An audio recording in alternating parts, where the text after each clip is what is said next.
par un thème, par un sujet qui nous interpelle tous, puisqu'il s'agit de médecine préventive. Qui dit prévention dit se maintenir en bonne santé le plus longtemps possible.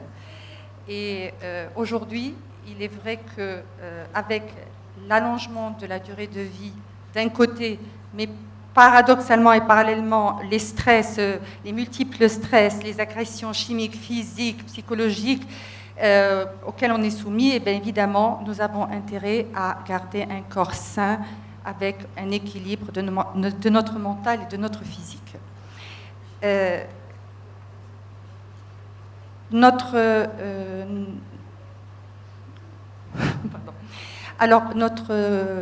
table ronde va se dérouler en deux parties. La première, dans un premier temps, nous allons parler des cancers, et notamment de la prévention des cancers du sein et de la prostate, parce qu'effectivement, ce sont deux fléaux sociaux et qui sont de plus en plus importants, et notamment, on assiste de plus en plus à des cancers des seins chez une population de plus en plus jeune.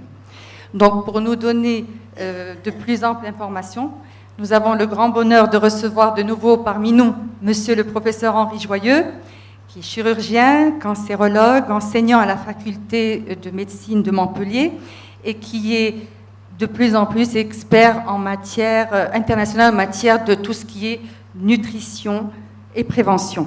Et il est effectivement aussi auteur de nombreux ouvrages, au moins une quarantaine d'ouvrages.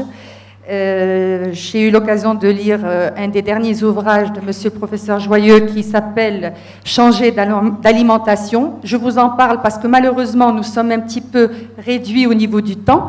Et donc, 1h30 qu'on avait va être un petit peu écourtée. Donc, ça sera un excellent guide pour vous aussi de pouvoir vous le procurer parce qu'il est vraiment très facile et puisque les deux communications vont se rejoindre sur beaucoup de points, je pense que ça peut être aussi un élément pour vous aider. Donc, il est aussi nombreux de au moins 400 publications. Donc, nous allons parler de prévention de cancer. Dans un deuxième temps, eh bien, on va voir qu'est-ce qui se passe au Maroc. On va faire un bilan sur ce qui nous préoccupe et de plus en plus, ce sont les maladies chroniques. Et nous allons voir que véritablement, nous avons des chiffres qui sont alarmants au niveau de l'hypertension artérielle, au niveau du diabète, au niveau de la sédentarité. Et pour nous parler de tout ceci et de nous donner tous ces chiffres alarmants, nous avons monsieur le professeur Heikel, Jafar Heikel, qui est parmi nous. Je crois que vous le connaissez tous, c'est notre confrère qui est médecin, qui est spécialiste en maladies infectieuses, en épidémiologie, qui est doyen de la faculté des sciences de la santé, et aussi qui est expert en matière de nutrition, diabète, maladies métaboliques. Et je suis ravie que vous puissiez, vient d'être nommé doyen de la faculté des sciences de la santé à l'Université internationale de Casablanca. Voilà, donc nous le félicitons. Monsieur Jafar Heikel va nous parler donc des maladies chroniques et de leurs conséquences. Et ce qui est important, c'est qu'on va se rendre compte, c'est quand même un message d'espoir, c'est que ces facteurs, tout est important. Ce qui est important, c'est de connaître les facteurs de risque et qu'il y a des facteurs qui sont modifiables. Donc, on peut non seulement agir sur une prévention primaire de se garder en bonne santé, mais aussi sur une prévention secondaire. C'est pour les malades qui ont déjà des maladies chroniques et qu'en ayant une bonne hygiène de vie, notamment la nutrition et aussi l'activité physique, eh bien, on peut améliorer la qualité de vie de ces personnes-là et on peut aussi, dans certains cas, régresser ces pathologies. Donc, c'est le sujet, le thème, et on va sortir, je suis persuadée que nous allons sortir avec toutes les recommandations et toutes les techniques nouvelles en matière de prévention, et je vous remercie de votre attention. Je donne la parole à monsieur le professeur Joyeux. Je voudrais qu'on remercie le professeur Joyeux parce qu'il est venu directement de Guadeloupe pour être avec nous.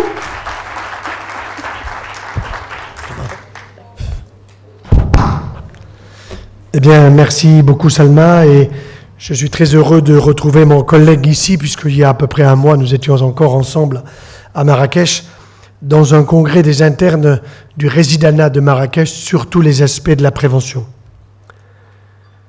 Vous n'allez pas sortir de cette salle comme vous êtes rentrés, parce que les informations que je vais vous donner vont vous perturber. Elles vont vous perturber parce qu'elles ne passent pas en France. Elles passent beaucoup plus à l'étranger qu'en France, où en France, il y a un blackout complet d'informations sur les causes des cancers en dehors de deux causes qu'on répète comme des perroquets, le tabac et l'alcool. Ce n'est pas faux. Il y a toujours le tabac et l'alcool. Mais vous êtes médecin, vous êtes dans le domaine de la santé et vous avez un cerveau plus large que deux causes pour le cancer. En effet, le cancer du sein comme le cancer de la prostate sont de véritables fléaux sociaux en France. Et si vous nous imitez au Maroc, vous ferez comme nous. Je l'ai vu également en Guadeloupe et Martinique d'où je viens. C'est une catastrophe. Des femmes de plus en plus jeunes qui veulent avoir des bébés à 35 ans quand elles ont un cancer à 30 ans, qui en font un à 36 et qui récidivent à 38 pour être mortes à 40. Le cancer du sein a des causes précises. Le cancer de la prostate a des causes précises. Et donc, on sait comment le fabriquer. Mais les laboratoires pharmaceutiques ne tiennent pas à ce que les femmes le sachent. D'autant plus que ce cancer du sein est lié essentiellement à la consommation de perturbateurs endocriniens dont les premiers ne sont pas dans la pollution, mais sont dans la prise quotidienne d'un bonbon qui s'appelle la pilule. Les femmes ne sont pas informées là-dessus. Il faut qu'elles comprennent bien comment ça marche, la pilule.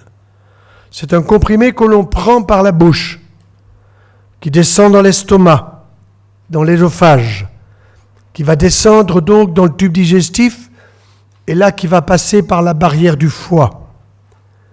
Il y a une molécule qui va laisser un radical qu'on appelle le radical CH2-éthynyle au niveau du foie.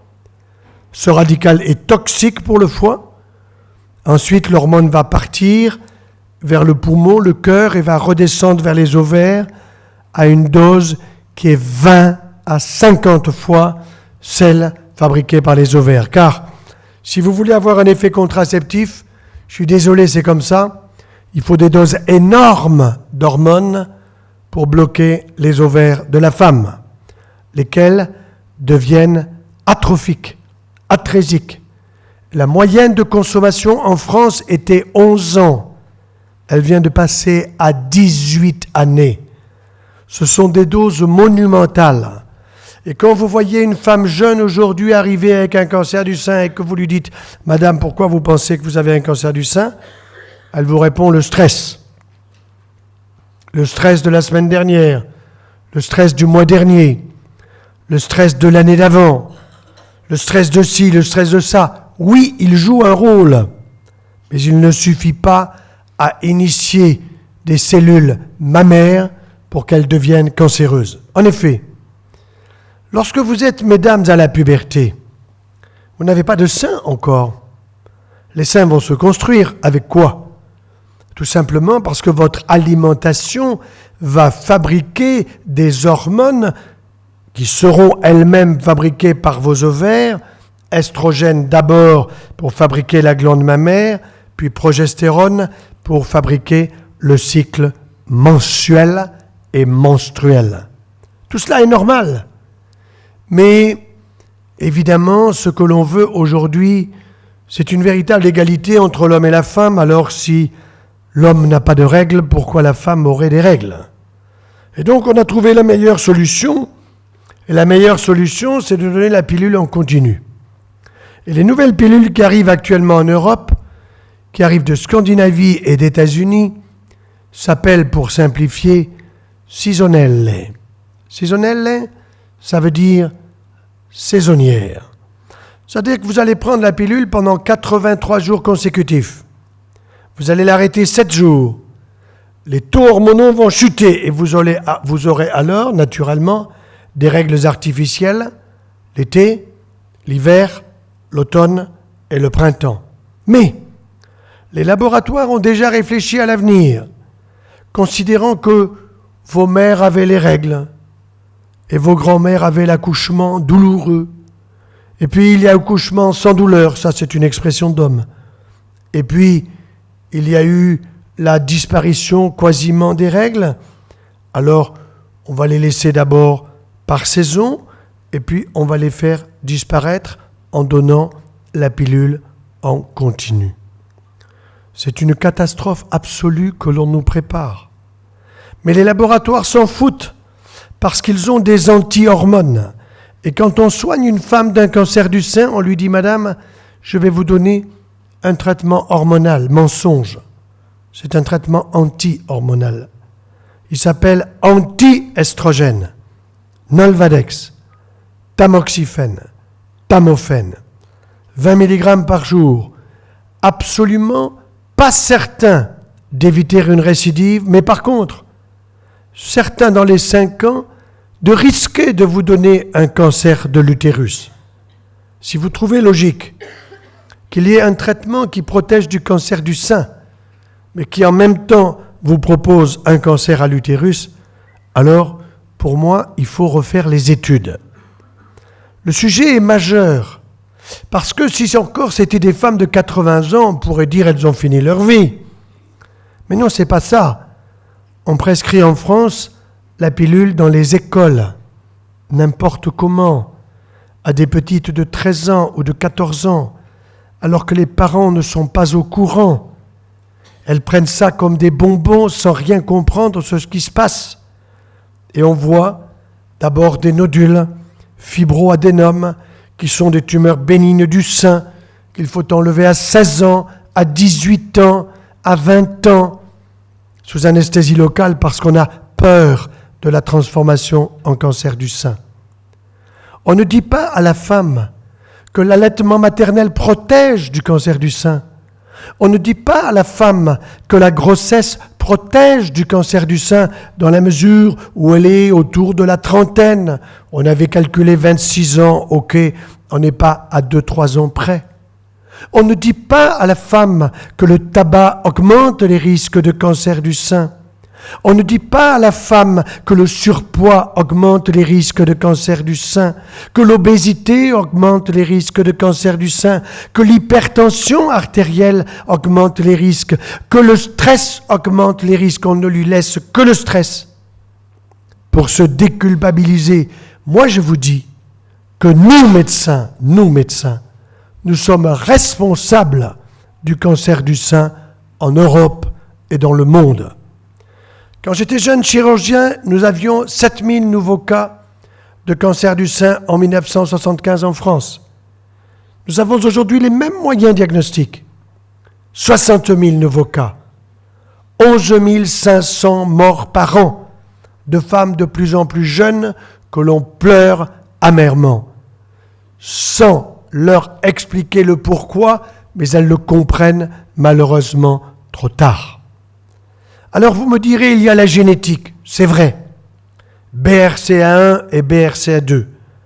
Si j'avais vu Angelina Jolie moi-même, je ne lui aurais certainement pas poussé à une intervention chirurgicale d'ablation de ses 2 seins, pourquoi pas des ovaires.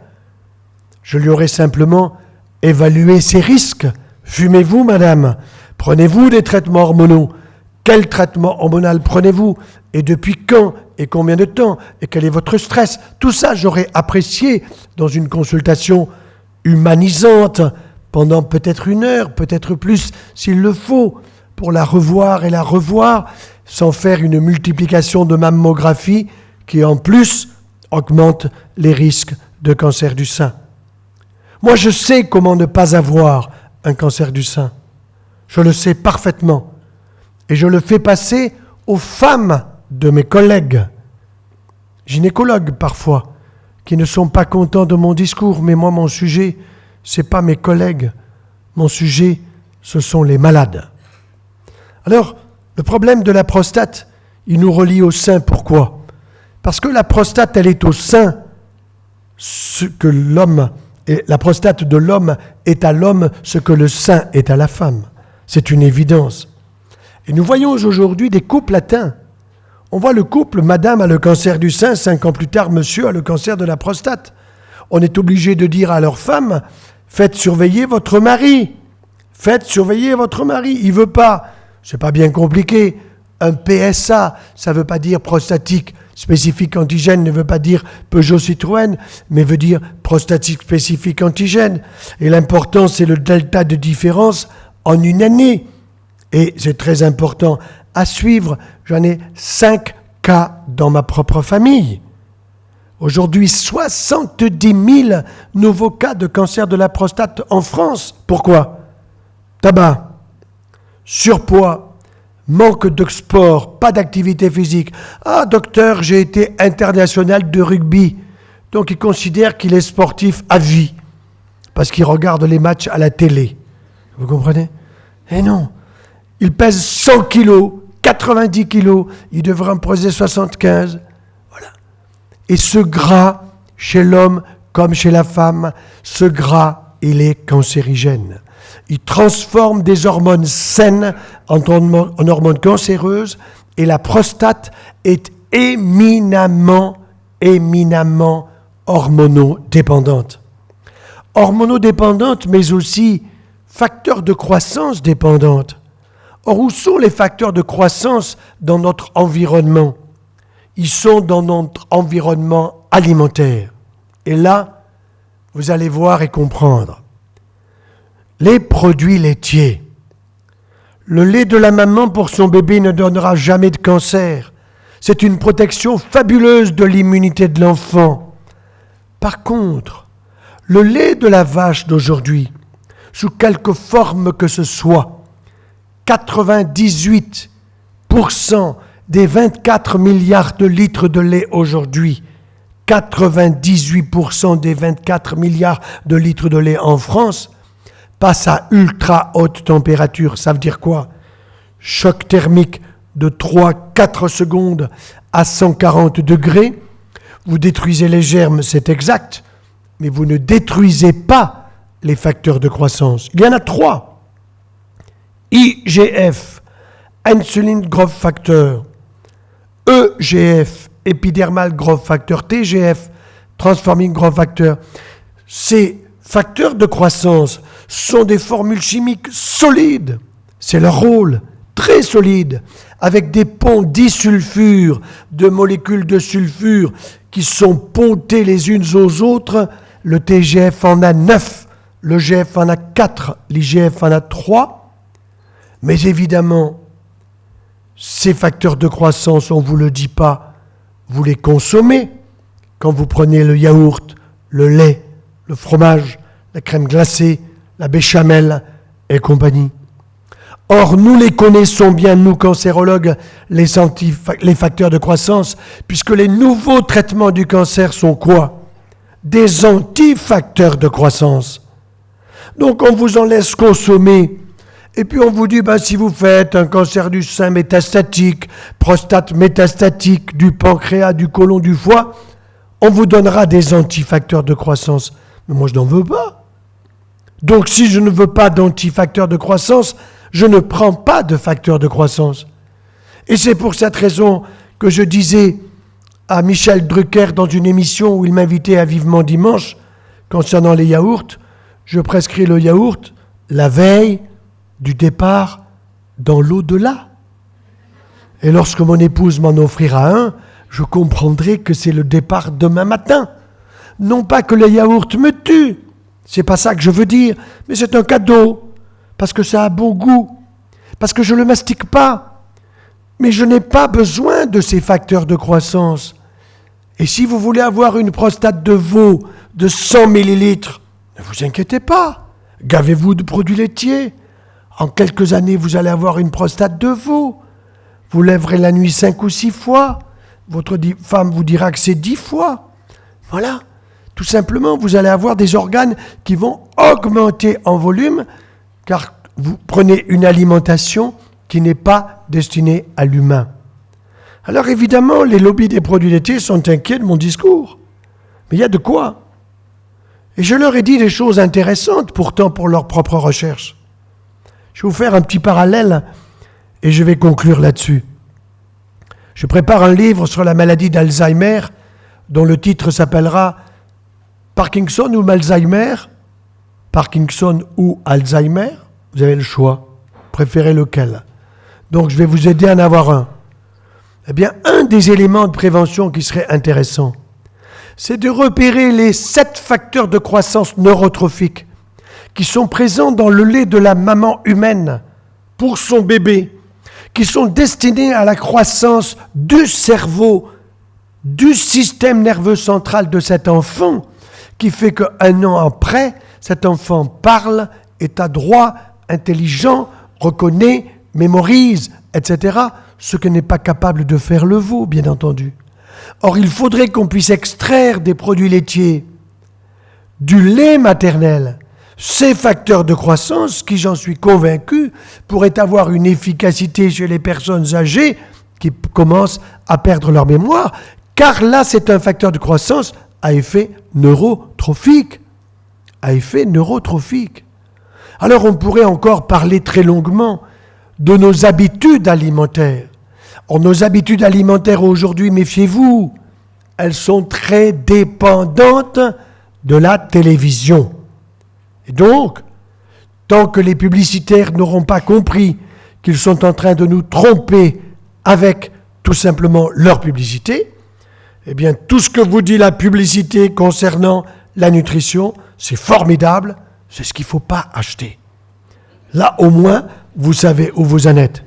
Et le jour où ils vont piger que le peuple que nous sommes est devenu beaucoup moins consommateur qu'on le prévoyait, alors nous aurons des publicités véritablement orientées pour la santé, et je le dirai partout avec autant de fermeté.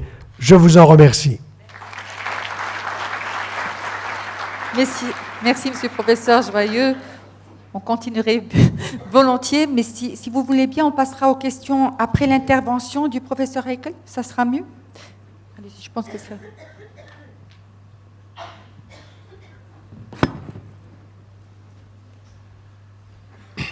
Bien, bonjour tout le monde. Merci Madame la modératrice, merci aux organisateurs pour l'invitation. Ravi d'être là avec des confrères médecins et confrères pharmaciens. Et mon intervention va parler un petit peu de l'expérience donc marocaine sur le suivi de la médecine préventive et de la nutrition et des problèmes nutritionnels que nous avons dans le contexte marocain et du rôle fondamental, on le dit pas suffisamment, du rôle fondamental du pharmacien dans la prévention. C'est un médecin qui vous le dit, la médecine préventive est importante, mais le pharmacien a un rôle crucial dans la médecine préventive. Donc je vais vous parler un petit peu donc, des chiffres marocains, mais déjà des choses que vous savez déjà, qui peuvent inquiéter et soulever notre attention. 32% des Marocains sont en surpoids. 18% des Marocains sont obèses. 32% des Marocains ont une hypertension artérielle. 29% des Marocains ont une hypercholestérolémie. 78% des Marocains ne pratiquent pas d'exercice physique adapté. Et encore, autre chose importante, 7% des Marocains souffrent de diabète. Ça fait beaucoup. Ça fait de beaucoup pour une population qui est jeune et pour un pays en voie donc, de développement. Je ne vais pas parler sur le cancer. Professeur Joyeux en a très très bien parlé. Et d'ailleurs, je vous invite, entre parenthèses, à lire son bouquin que j'ai lu avec beaucoup donc, de plaisir, montrer un petit peu le rôle de notre mode de vie sur les cancers. Il en a très bien parlé. Je vais passer rapidement, mais sachez quand même, et c'est quand même assez important, 40 à 50% des cancers pourraient être évités par un mode de vie sain. Alimentation, exercice physique, éviter le tabac et l'alcool et une meilleure gestion du stress. Ce n'est pas des facteurs biologiques, ce n'est pas de la génétique, c'est des facteurs de risque qui sont modifiables. Et ça, je pense, c'est quand même important. Ce n'est pas moi qui l'ai dit, c'est le dernier congrès des cancérologues, dernier congrès mondial. Regardez, tout simplement, nutrition, manque d'activité physique, tabagisme et usage nocif de l'alcool, c'est 68% de la charge de morbidité des pathologies chroniques. C'est la dernière déclaration de l'OMS, l'Organisation mondiale de la santé. 68% de la charge morbide, maladie chronique, est due à 4 facteurs. Je ne vois pas de biologie là-dedans, je ne vois pas de physiologie là-dedans, je ne vois pas de génétique là-dedans. Je vois tout simplement un mode de vie, un comportement donc de vie. Mieux que ça, Je vous ai mis à chaque fois les dernières publications, je vous ai mis celle de 2014. Regardez que simplement si on adaptait tout simplement ces facteurs de risque modifiables, notre espérance de vie augmenterait de 9,2 ans. Je vous rappelle que l'espérance de vie au Maroc a fait des progrès assez importants, 74,8 ans, mais l'espérance de vie en bonne santé au Maroc, elle n'est que de 65 ans. L'espérance de vie classique, 75 ans, mais l'espérance de vie en bonne santé, c'est 65 ans. Donc 9,2 ans uniquement avec les facteurs de risque modifiables. Le tabagisme, bien sûr, c'est classique. Professeur Joyeux en a parlé. C'est classique. On connaît le tabac, on connaît l'alcool. Mais ce qu'on sait beaucoup moins, c'est par exemple le rôle de l'alimentation. Le rôle du surpoids et de l'obésité dans un certain nombre de pathologies chroniques. C'est connu, on va le voir, pour l'hypertension, pour le diabète, pour le syndrome métabolique. On va vous donner les chiffres donc, du Maroc. Mais ce qu'on ne savait pas beaucoup, c'est par rapport à certains cancers. Cancer classique, mais de plus en plus clairement établi, professeur Joyeux en a parlé, le cancer du sein, c'est clair. Le cancer du côlon, c'est clair. Le cancer de la prostate, c'est clair. En rapport avec le surpoids et l'obésité, qui sont également donc des facteurs de risque de plus en plus importants. Bien sûr, aujourd'hui, on a également ce qu'on appelle le risque attribuable. Lorsqu'on prend les différents facteurs de risque, tabac, alcool, exercice physique et nutrition, eh bien, on est capable aujourd'hui de dire quel est le risque attribuable. Et vous allez voir que finalement, les risques attribuables aussi important, sinon plus important que le tabac. Je ne dis pas qu'il faut fumer, bien au contraire, je suis un anti-tabac, mais il faut bien comprendre qu'une mauvaise alimentation et l'absence d'exercice physique sont des facteurs de risque extrêmement importants. Ça, ce sont aussi les dernières publications. Je vous ai entouré en rouge les facteurs de risque, ce qu'on appelle les risques relatifs dans les études de cohorte et les ratios de cote dans les études cas témoins. Eh bien, on vous montre à chaque fois, en termes de mortalité globale, nos comportements à risque, toutes choses par ailleurs étant égales, c'est-à-dire les mêmes types de population, les mêmes races, les mêmes modes de vie sur le plan comportement de santé, eh bien, à chaque fois, le risque est multiplié par 1,5, par 2, voire par 3.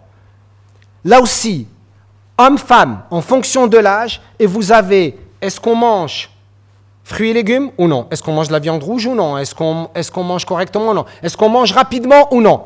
La moyenne d'alimentation au Maroc, le petit déjeuner moyen, la durée moyenne du petit déjeuner dans la dernière étude qu'on a faite au Maroc, c'est 7 minutes. 7 minutes de moyenne de consommation du petit déjeuner au Maroc. Je ne parle pas des petits déjeuners que vous lancez dans la voiture avec vos enfants quand vous montez rapidement parce qu'on est en retard le matin, c'est classique, et ensuite ils vont avoir un certain nombre de goûters. C'est classique également, le professeur Joyeux en a parlé, les enfants devant la télé.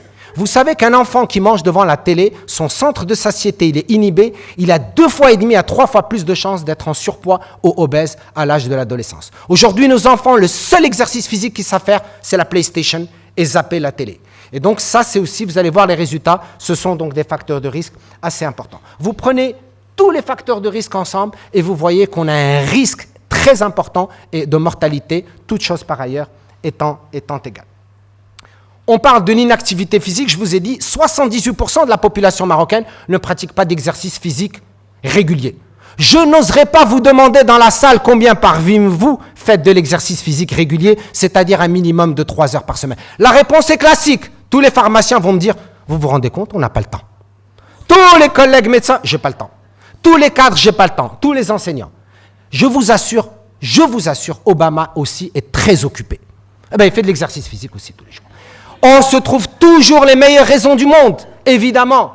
Si je vous demandais demain, je vous donne une augmentation de salaire de 3 à 4%, vous allez me dire, c'est minable. 3 à 4% d'augmentation. Eh bien, 3 à 4%, c'est exactement 3 heures par semaine, parce que vous avez 100 heures par semaine de libre à part le sommeil qui est obligatoire. Si je vous enlever 8 heures de sommeil par jour, je vous laisse du lundi au samedi, le dimanche cadeau, ça fait 100 heures par semaine. Eh bien, sur les 100 heures par semaine, vous avez bien quelque part 3 heures pour vous occuper donc de votre santé. Donc à chaque fois, on va trouver les bonnes raisons. Clairement établis, les facteurs de risque, eh bien maintenant, on sait sur le plan, toutes les publications le montrent, ne sont pas des facteurs de risque qui sont additifs. C'est-à-dire, si vous prenez un facteur de risque, 1, mauvaise alimentation, tabac, absence d'exercice physique, ça ne s'additionne pas. Ça a des effets multiplicatifs. C'est-à-dire, le risque, ce n'est pas 1 plus 1 égale 2, malheureusement, des fois 1 plus 1 égale 6, voire égale 7. Les annonces publicitaires, professeur Joyeux, que je remercie d'avoir insisté dessus, c'est assez dramatique. Regardez, plus de 20 annonces publicitaires à la TV, dont près de la moitié ont trait à l'alimentation. Et 91% font la promotion d'aliments riches en matières grasses, de sucre ou de sel. Vous savez combien l'industrie alimentaire dépense dans la publicité? 40 milliards de dollars. Je ne vous parlerai pas du budget du ministère de la Santé au Maroc, vaut mieux qu'on n'en parle pas. Mais 40 milliards de dollars, eh bien mes amis, c'est 500 fois le budget de l'OMS pour les problèmes nutritionnels. 500 fois le budget de l'OMS pour les problèmes nutritionnels par rapport à l'industrie, à la publicité. Eh bien, est-ce que nous, on a modifié? Eh bien, on va voir au Maroc, est-ce qu'on a modifié nos comportements de vie? Eh bien, regardez mes amis, voilà, c'est là où on est. 63% d'augmentation de notre apport calorique. 63% de plus dont on n'a pas besoin que nous avons au cours des dernières années, au cours de l'étude des 50 dernières années. Regardez, partout dans le monde, et nous, on est champions dans quelque chose au moins, ça c'est très important. Regardez, 63% d'augmentation. Si c'était notre produit intérieur brut, ce serait génial, mais là, c'est malheureusement notre apport calorique. Au Maroc, bien sûr, on aime bien manger. On est les spécialistes des mélanges, le sucré-salé. Hein? Et si je vous disais que l'apport calorique chez les femmes doit être entre 1800 et 2000 calories, chez les hommes 2000 à 2500, le jour de l'Aïd el-Kbir, nous atteignons, mais alors on est les meilleurs, entre 7500 et 8000 calories dans l'Aïd el-Kbir. Framdal le soir, à la rupture du jeûne, alors là on est les champions, là aussi, en moyenne on est entre 4500 et 5000 calories. Alors que ce ne sont pas des besoins. Mais regardez aujourd'hui le profil épidémiologique au Maroc. Avant, c'était les maladies infectieuses, la mortalité maternelle et infantile. Donc, à ce lourd tribut que nous avons encore, eh bien, on a voulu, nous aussi, ressembler aux pays développés.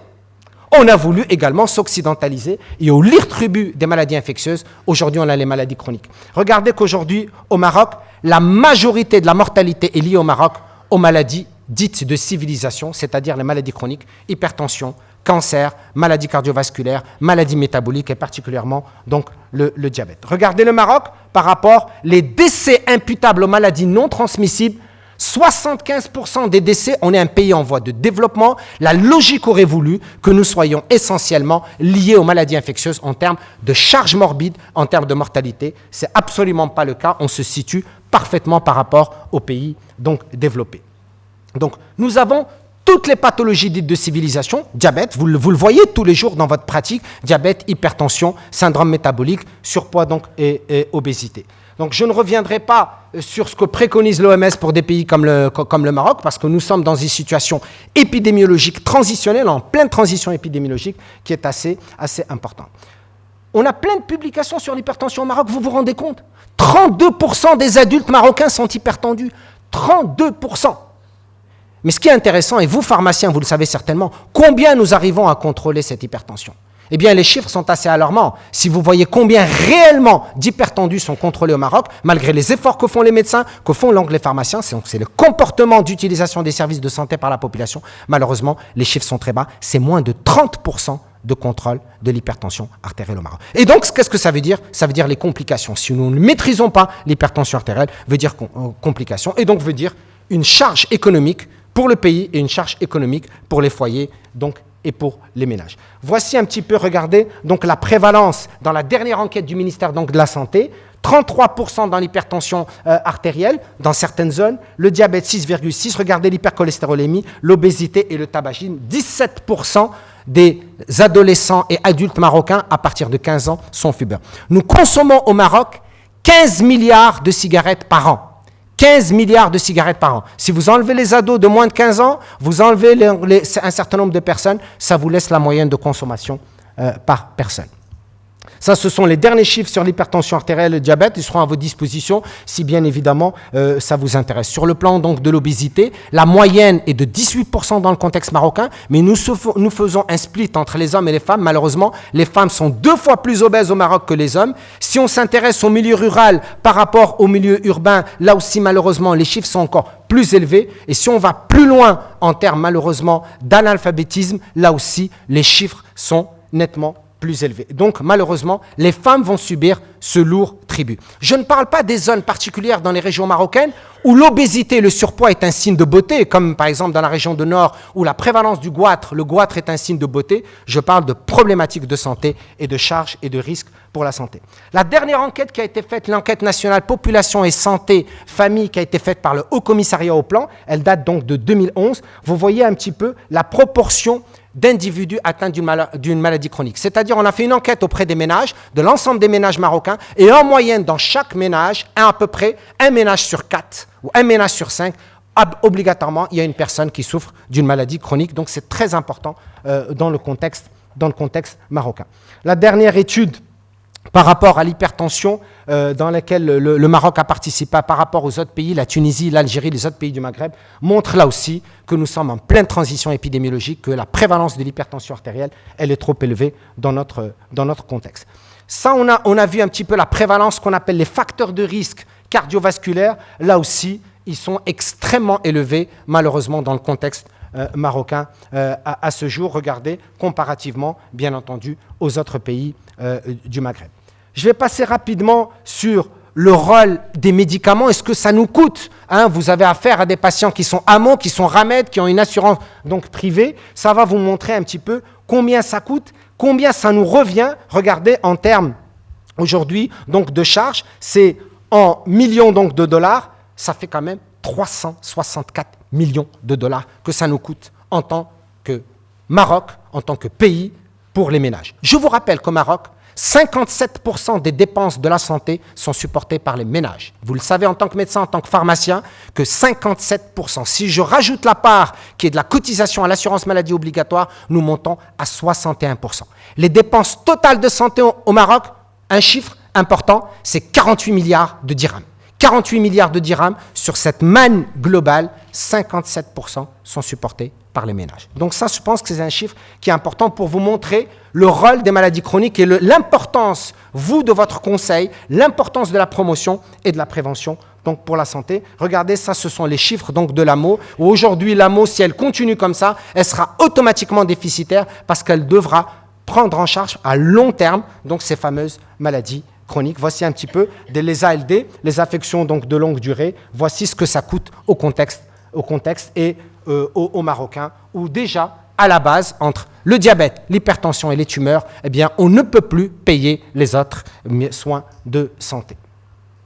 Voici un petit peu également ce qu'on appelle la prise en charge des diabétiques et des hypertendus dans les établissements de soins de santé de base, c'est-à-dire les fameux centres de santé ou du ministère de la Santé. On a les cabinets, on a les cliniques, mais on a le réseau des soins de santé de base et le réseau hospitalier. Et vous voyez que là aussi, ils en reçoivent donc de plus en plus, malheureusement, en raison de la transition épidémiologique.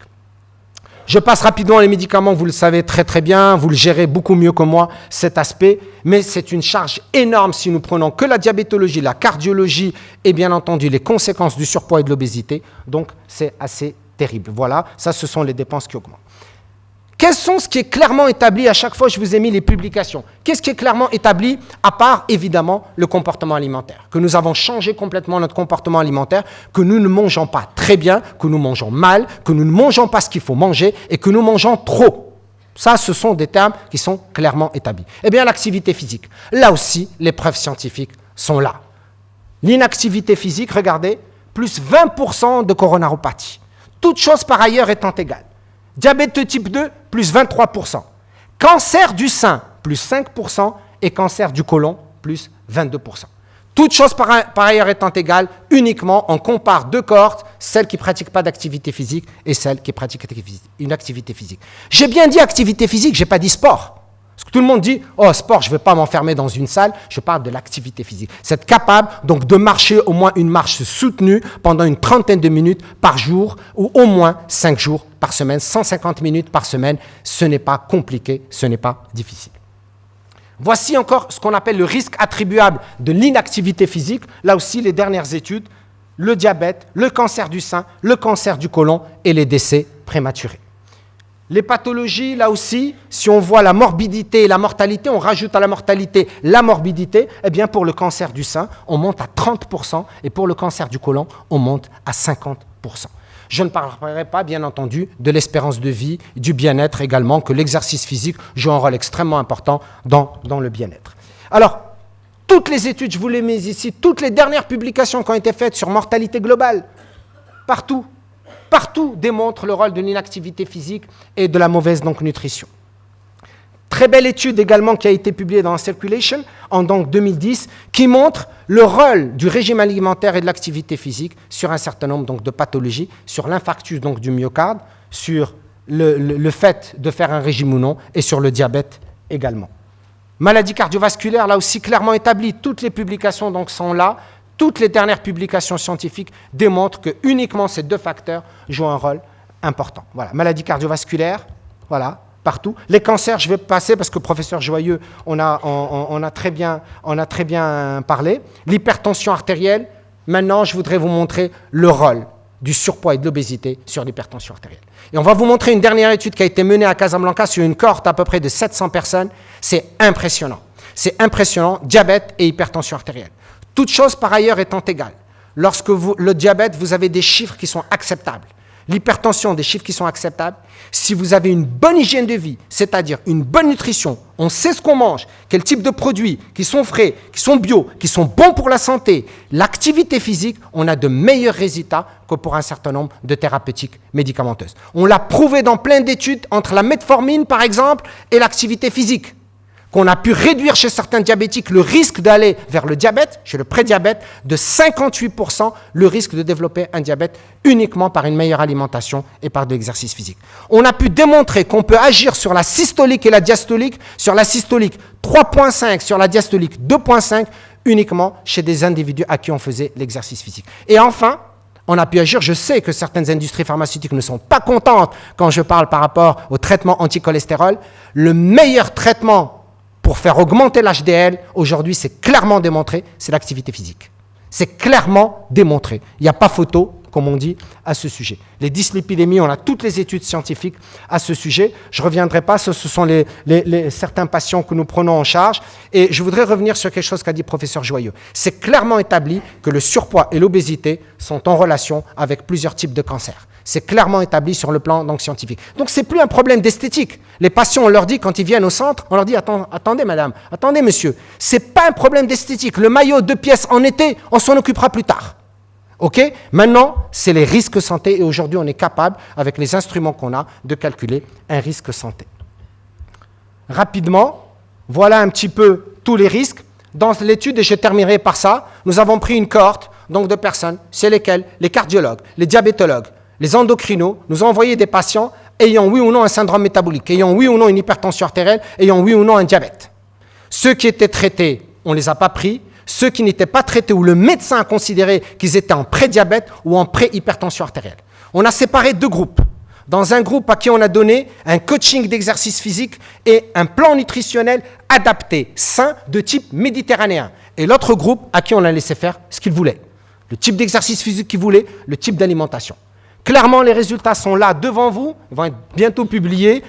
Clairement, nous avons réduit de façon significative le risque de syndrome métabolique, nous avons stabilisé la tension artérielle, nous avons stabilisé donc le diabète et amélioré sur des échelles de psychologie le bien-être donc des individus. C'est une cohorte, on a commencé avec 438 personnes, aujourd'hui on est à plus de 700 personnes. Les résultats sont impressionnants en termes de tour de taille, en termes de risque. Et qu'est-ce qu'on a fait ?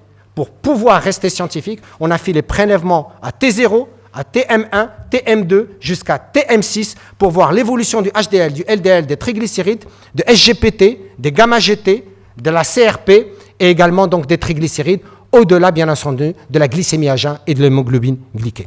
Tous les résultats, sans exception, ont chuté uniquement avec un mode nutritionnel adapté et de l'exercice physique qui sont adaptés. Les résultats sont à votre disposition, il n'y a aucun problème. Madame la modératrice, encore 1 minute et j'aurai bientôt donc terminé. Je m'excuse si j'ai pris de votre temps. Je voulais vous montrer ces deux études. Ils ont été publiés dans New England Journal of Medicine. En médecine, New England Journal of Medicine, c'est pas trop mal. C'est par Barsouk, hein, c'est pas un petit journal à 2 balles. New England Journal of Medicine, c'est quand même pas mal. Et ils démontrent dans plusieurs études l'importance d'un type d'alimentation. Si nous mangeons sainement, fruits et légumes, si certains aliments bio également, si on fait de l'exercice physique, eh bien on améliore sensiblement un certain nombre donc d'indicateurs cliniques et biologiques. Eh bien, c'est pas moi qui l'ai dit, j'aurais voulu le dire moi-même, c'est New England Journal of Medicine et tout le prouve. Alors qu'en est-il au Maroc ? Eh bien au Maroc, comme on dit chez nous, professeur Joyeux, je vous traduirai après, zid al-khair ala al-khmir. C'est-à-dire que nous, des fois, hein, on rajoute catastrophe ou catastrophe. Au Maroc, on est en triple transition. Transition épidémiologique, maladie infectieuse, maladie chronique. Transition démographique. En 2050, nous aurons plus de 15% de la population marocaine qui aura plus de 65 ans. On vieillit, on est une population jeune, Dieu merci, mais nous vieillissons quand même.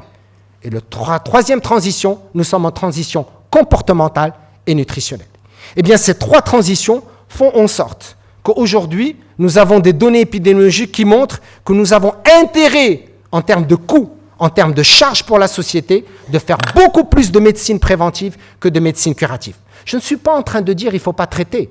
Pas du tout, sinon l'industrie pharmaceutique me tuerait et mes amis pharmaciens également. Ce que je suis en train de dire, oui, les médicaments et 1000 fois les médicaments.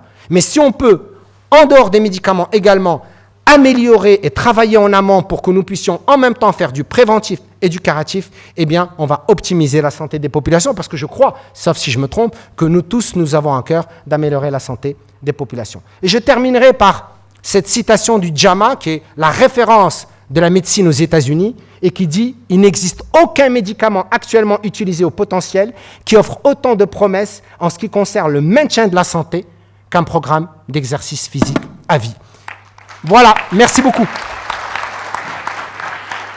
Merci, professeur, pour cet exposé clair, chiffré, brillant, rapide, pardon, et dynamique.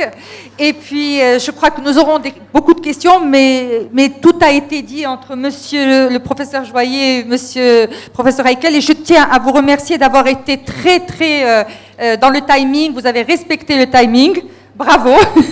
Merci beaucoup.